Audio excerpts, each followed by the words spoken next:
Sometimes the silence hurts more than the rejection. You replay every message, every moment, wondering where you went wrong, wondering why the person who once cared now acts like you don't exist. And the hardest part? You don't just miss her, you miss the version of yourself that felt chosen. But listen closely. Her ignoring you is not the end of your story. It's a test of your strength, your self-worth, and your emotional power. What you do next will decide whether you lose yourself or rise into the man she can't ignore. Stay until the end, because this message might change how you handle silence forever. Comment your location and tell me where you're watching from. Subscribe to the channel for more life-changing truths.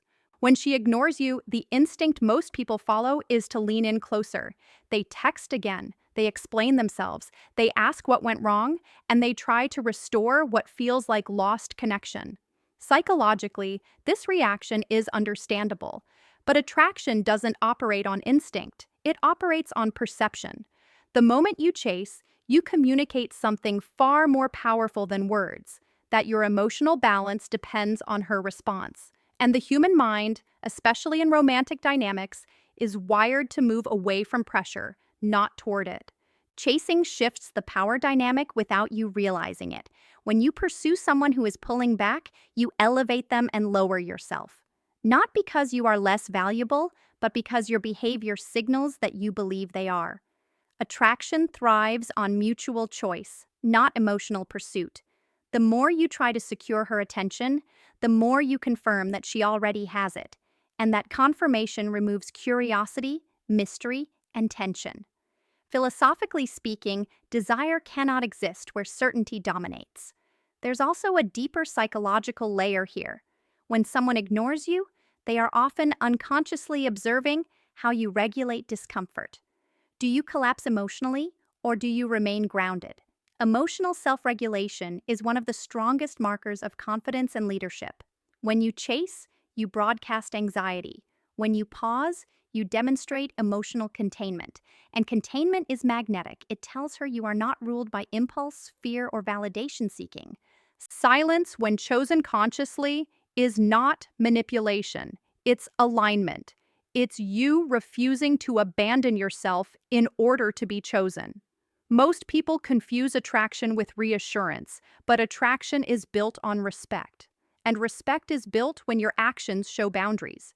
If she pulls away and you stay centered, you send a message without sending a single text. I value connection, but I value myself more. That message is felt, not read. This doesn't mean becoming cold, bitter, or distant out of ego. It means responding rather than reacting. It means allowing space to exist without rushing to fill it with explanations, apologies, or emotional labor that was never requested. In many cases, the absence of chasing creates something chasing never could: reflection. When you stop pursuing, she is left alone with her thoughts, her curiosity, and her emotional memory of you. And that is where attraction often quietly returns. At a philosophical level, this is about sovereignty. A man who chases gives away his center. A man who pauses holds it. One begs to be chosen, the other allows choice to happen naturally. And in a world where attention is cheap and desperation is loud, restraint becomes rare, and rarity is valuable. So the next time she ignores you, remember this: attraction doesn't grow when you chase it. It grows when you stop running from silence and start standing firmly in your own worth. When she ignores you, one of the most damaging impulses is the need to explain yourself. You want to clarify your intentions, defend your behavior, or prove that you're not who her silence is making you feel like you are. So you send longer messages, you add context, you justify, and in doing so, you unintentionally reveal something far more important than your words. You reveal insecurity. Not because you are insecure, but because over-explaining is the language of someone seeking emotional permission. Psychologically, attraction is deeply tied to how someone handles uncertainty. When things are clear and comfortable, almost anyone can appear confident. But when communication breaks, when silence appears, that's when character shows. Over-explaining is an attempt to regain control over an outcome you can't force. And the irony is, the more you try to control how you're perceived, the weaker that perception becomes. Confidence doesn't argue for its value. It assumes it. There's also a philosophical mistake happening here. When you over-explain, you place yourself on trial without being accused. You answer questions that were never asked. And by doing that, you subconsciously position her as the judge of your worth. This flips the relational balance. Instead of two individuals choosing each other freely, one person begins auditioning while the other observes. Attraction cannot survive in a dynamic where one person is pleading to be understood. Think about how authority works in any area of life. The people we respect most are concise. They speak when needed, not when anxious. They don't fill silence out of fear. Over-explaining signals that silence makes you uncomfortable, that being misunderstood feels unbearable. But emotional strength is the ability to tolerate misunderstanding without self-betrayal. Not everyone needs access to your inner reasoning, especially someone who has chosen distance. Over-explaining also robs the other person of responsibility. If she's pulling away, that's information. It tells you where she stands emotionally in that moment. When you rush in to explain, you interrupt the natural feedback loop. You deny her the space to reflect, to miss you, or to recognize the weight of her own withdrawal. Sometimes silence isn't something to fix, it's something to observe. This doesn't mean becoming emotionally unavailable or suppressing honesty. It means choosing timing and self-respect over emotional overflow. Real confidence is not loud, it's economical. It knows that clarity given too freely loses its power. When you trust your value, you don't need to convince anyone of it. You let your consistency, boundaries, and calm speak for you. And here's the deeper truth most people miss. The urge to over-explain is really the fear of being let go. But when you abandon your composure to avoid abandonment, you create the very outcome you're trying to prevent.